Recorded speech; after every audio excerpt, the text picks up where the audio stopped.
Let me show you what our numbers look like. You can see here at the top, we have our 8 acres and we're building 4 mansions and they're each about 10,000 square feet. They're all 16 private rooms. They have their own private bath and I have 1 extra bath for our staff and visitors and stuff.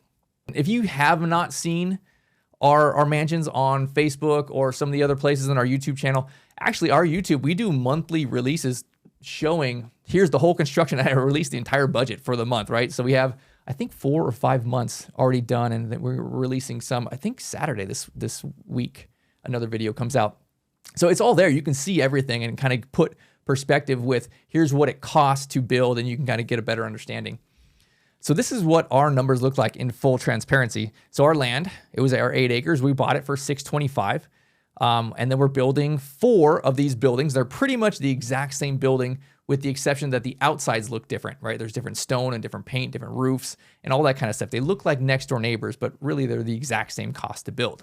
So that's 1.7 million, really everything from the foundation up. You see building A through D there. We are currently building building C and D, all right? And then there's our site work, 1.8 million. And we put a lot of money into the site. There was a lot to do. And our land was relatively less expensive because we didn't have utilities on the property. And therefore, that's why my site budget is higher. So there's kind of a pros and cons here, right? Sometimes you can get property that has sewer and water lines and all that kind of stuff, and you'll pay an extra couple $100,000 for that. But you know what? If you buy it without that kind of stuff, then you have to put it in yourself and it can get kind of expensive. So if you look at these categories here, you'll see our entire development cost in the hard cost, just what's going into the real estate, about 9.2 million.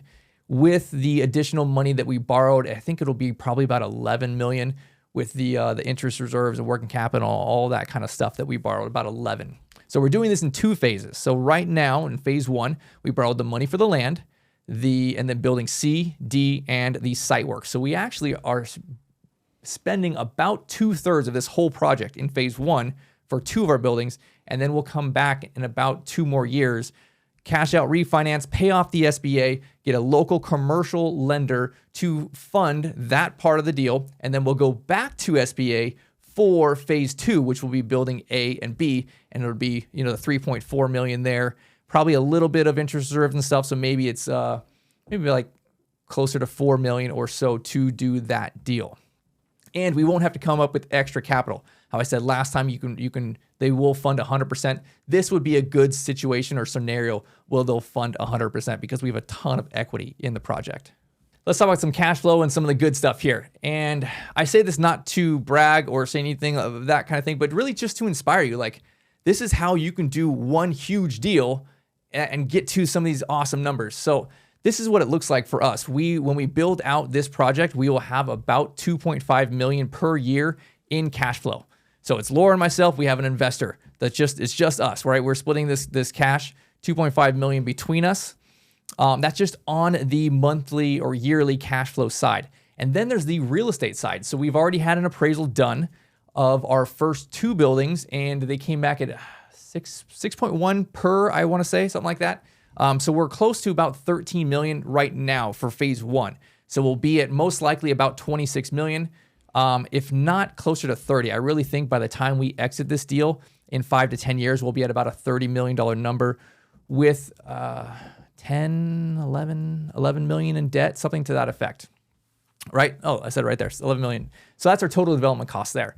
So in the end of the day, right, I'm trying to build this product that I can do in phases, and I can borrow, bring on an investor partner in phase 1, roll the money into phase 2, and then we're going to go and sell to some big REIT or some fund or something like that they'll probably put a management company in, and they'll just take, passive income on it like that. They'll sell it on a triple net.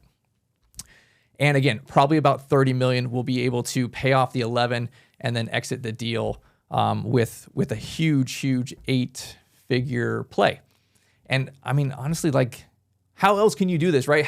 What other apartment deal can you do? What other single family rental deal? How do you get to those kind of numbers, right? Like, we are having life-changing results and actually making a difference, really helping a bunch of seniors and grandmas. And I mean, my actual grandma lived with us at the assisted living. It's fantastic to be able to do all of this and make amazing money and make a massive difference. So here's an example of how you could do something like this. I really think that a lot of these are a 5 to 10 year play. And again, you could get past that 3-year mark. You have equity in the deal if you're building at less than future value, and you could pay off investors at that point if you like to. You could run it yourself. You could run it for a few years, and then you could bring in. There's national rental companies. What are they called? National operations companies. They fill all the big boxes. They staff it. They do all that kind of stuff, but they don't own the real estate, right? There's plenty of them that I know that they'll come in, they'll rent my buildings. You could do that if you wanted to be passive in this, right? You don't have to follow our model where you run the operations company. You make most of the cash flow from the operations company, but there's still a bunch of headache there on it. It's not honestly an easy business to do. So this is a screenshot of my performa, and it actually itemizes all of our specific SBA lenders' fees. And this is really what one of our typical partners' deals look like. About a $3 million deal. You see it down there at the bottom, 2.9. And then here's really itemized to going through the whole thing, right? You have the land, the building costs, the site work, the plans, the permits.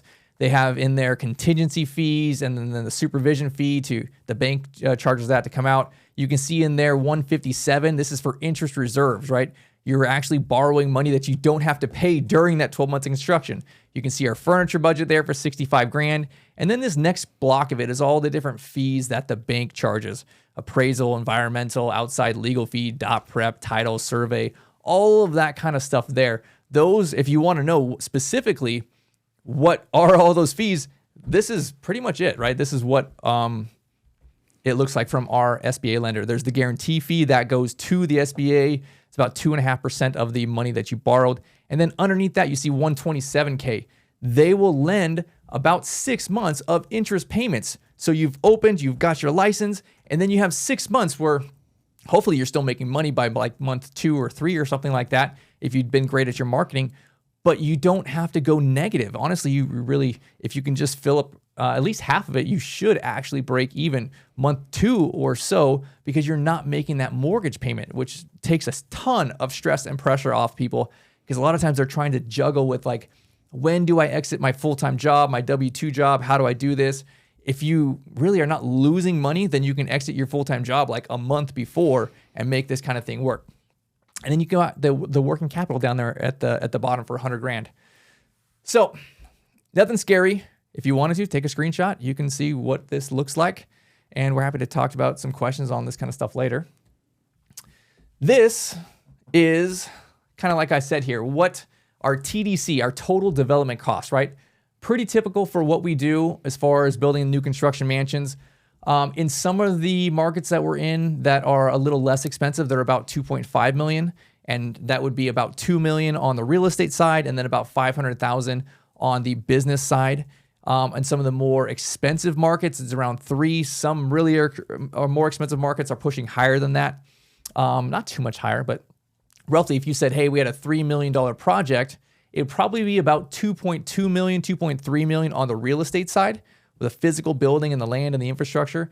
And then probably 300-400 grand in reserves and safety net and oh crap factor that's sitting there that you hope you never touch, right? And then another probably 200-300 grand in interest reserves, the working capital, all of that kind of stuff. So that's really how it's broken down. And like I said, our preferred lender, our SBA lender, they lend 85% of that deal. So in this example, 3 million, the 15% that we are required to put down as a down payment is about 450 grand. And that does not mean that you have to have 450 grand in cash, because I didn't put 450 grand in cash down.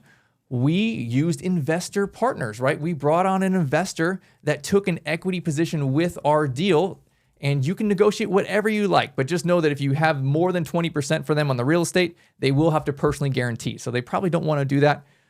You might be able to get 2 people in like the 10 to 15% to each put down 200 grand or something to that effect. They would probably like it if you had some skin in the game, if you had, 50 grand or so in it on the deal.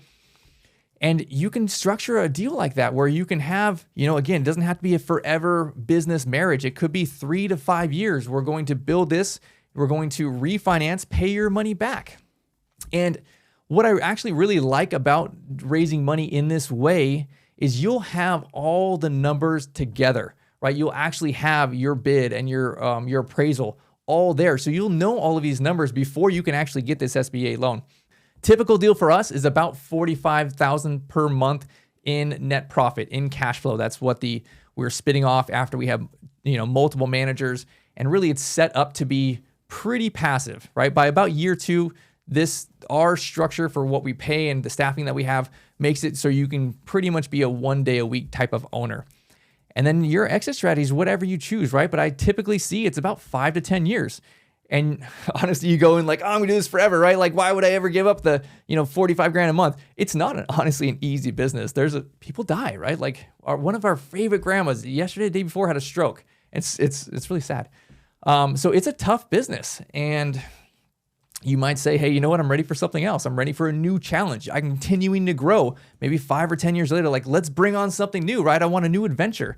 And that's fantastic because you'll have all this real estate equity and you'll be able to sell that. You'll have a real estate play and an operations company that you can sell both of.